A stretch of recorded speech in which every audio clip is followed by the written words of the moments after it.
ETF index mutual funds నేర్చుకుని stock మార్కెట్లో రాణించాలనుకుంటున్నారా? వెంటనే ఈ నెంబర్కి కాల్ చేయండి.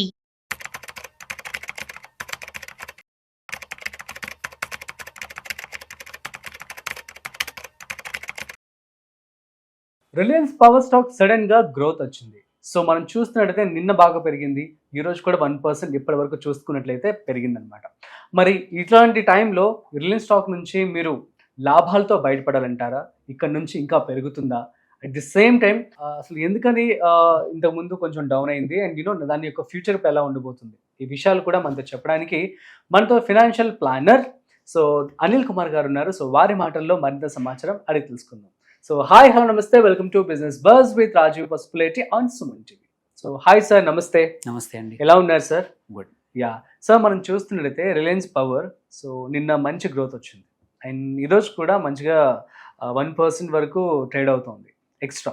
సో దీన్ని బట్టి మనం చూసుకుంటే ఎవరైతే ఇందులో ఇన్వెస్ట్మెంట్ చేశారో వాళ్ళని హోల్డ్ చేయమంటారా, లేదంటే లాభాలతో బయటపడమంటారా? సో అది వెరీ కరెంట్లీ ఇప్పుడున్న ట్రెండ్ అవుతున్న స్టాక్. మనం చూసుకుంటే ఏంటంటే లాస్ట్ ఇయర్ ఈ టయానికి 28-27 రూపాయల దగ్గర ట్రేడ్ అవుతున్న రిలయన్స్ పవర్ ఇవాళ 72 దగ్గరికి వచ్చేసింది, ఒక 150. అండ్ లాస్ట్ 2-3 సెషన్స్లో చాలా బాగా పెరిగింది. ఈవెన్ ఇవాళ మార్నింగ్ కూడా 5% ప్లస్ పెరిగింది. ఇలాంటి టైంలో ఇన్వెస్ట్ చేయాలా వద్దా అని చాలా మంది పొద్దున్న నుంచి కూడా నా క్లయింట్స్ మార్నింగ్ నుంచి అడుగుతా ఉన్నారు.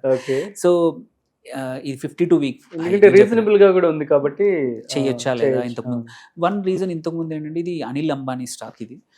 సో అందుకే ఆయన అప్పుడు లాస్ అయినప్పుడు అన్ని స్టాక్స్ కూడా కరెక్షన్ అయ్యాయి. సో ఇది కూడా అప్పుడు బీట్ అయింది, వీటికి కూడా ఇబ్బందులు వచ్చాయి. కాకపోతే ఏంటంటే వన్ ఆఫ్ ద రీజన్ ఇది ర్యాండమ్ గా పెరగట్లేదు.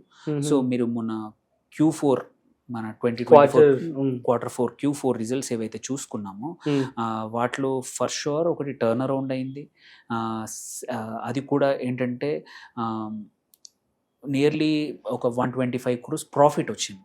అదే లాస్ట్ ఇయర్ మీరు చూసుకుంటే మైనస్ అంటే లాస్ ఆఫ్ 400 crores, 397 crores లాస్కి అగేనెస్ట్గా తీసుకుంటే ఇప్పుడు ఈసారి కన్సాలిడేటెడ్ ప్రాఫిట్స్ 125 crores వచ్చింది అనమాట. సో దిస్ వన్ ఇంపార్టెంట్ కూడా ఏంటంటే ఆపరేషన్స్ నుంచి రెవెన్యూ కూడా నియర్లీ 2,000 కోట్లు 1% లాస్ట్ ఇయర్ కన్నా పెరిగింది. So it is not only supported by financials but profit కూడా పెరిగింది. ఆల్సో ఇంపార్టెంట్ ఏంటంటే ఇంకొక సబ్సిడరీ ఉంది అనమాట, దాని పేరు Reliance new energies private limited అని. దానికి ఒక నియర్లీ 350 మెగావాట్లకి సప్లైకి ఒక పబ్లిక్ SJVN లిమిటెడ్ అని ఏదైతే PSU కంపెనీ అనమాట, దాని నుంచి ఆర్డర్ వచ్చిందనమాట, లీడర్ ఆఫ్ అవార్డు రన్ చేయడానికి. సో ఇది సోలార్ ప్రాజెక్ట్ అనమాట. సో నియర్లీ అండ్ విత్ ఇంకోటి ఏంటంటే ఇది long term power buying back ఉంది కాబట్టి సో ఈ రీజన్ ఒకటి. And at the same time debt ఇంతకుముందు లాస్ట్ ఇయర్ ఈ టయానికి 1.66% డెట్ అగేనెస్ట్ 1, అంటే డెట్ ఎక్కువగా ఉండింది ఈక్విటీ కన్నా.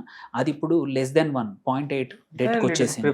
సో నియర్లీ 3,000 కోట్లు డెట్ తీర్చేశారు లాస్ట్ ఇయర్.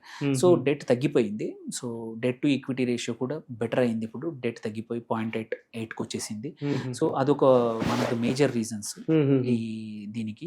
సైమిల్టేనియస్లీ ఏంటంటే ఇది ఉందా లేదా, సపోజ్ ఇప్పుడు ఎవరైతే ఇన్వెస్ట్ చేస్తున్నారో వాళ్ళు ఉంచుకోవచ్చా లేదా. సో వాళ్ళకి ఏంటంటే ఈ డెట్ ఈక్విటీ రేషియో కానీ రీసెంట్ రిలయన్స్ న్యూ ఎనర్జీ ఏదైతే subsidiary of power Reliance power దాని కొత్త సైనింగ్ ఆఫ్ కొత్త కాంట్రాక్ట్లు కానీ అవార్డు వచ్చింది.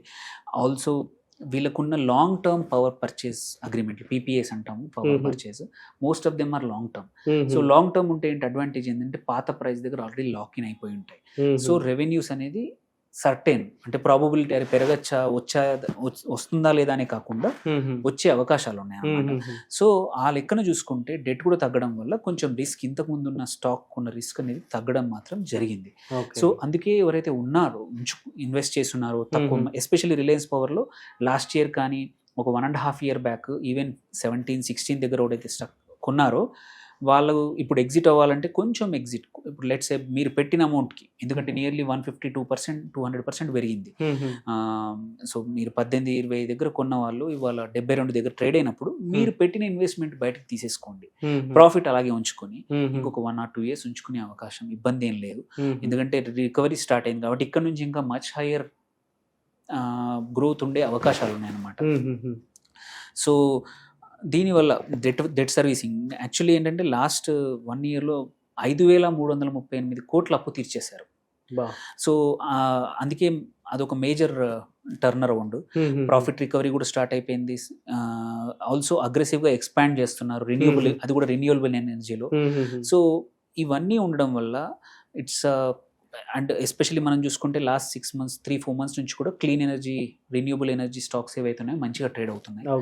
సో వాళ్ళ పోర్ట్ఫోలియో కూడా పెంచుకుంటున్నారు కాబట్టి there is a good scope that ఈ స్టాక్ కూడా మంచిగా పర్ఫామ్ చేసే అవకాశం ఉంది.